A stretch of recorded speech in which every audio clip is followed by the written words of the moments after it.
hindi mo ko iniwan. Marami akong kasalanan pero nandiyan ka pa rin.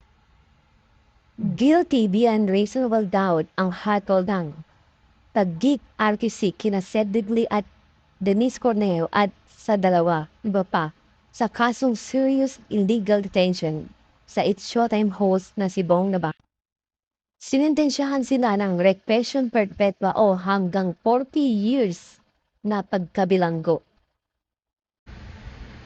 Ito naman ang naging pahayag ni Bong Navarro kanina sa It's Showtime Live.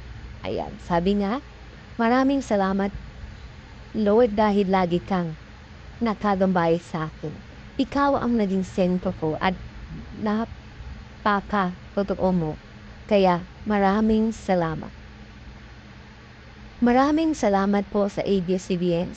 Since day 1, nakasuporta kayo at sa mga naniniwala sa akin, sa aking mga fans, at kung anong narinig nyo hindi maganda sa akin, ay patuloy kayong nandyan.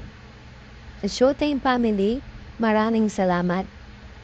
Tanya, marami akong pagkukulang sa iyo. Marami akong kasalanan pero nandyan ka pa rin.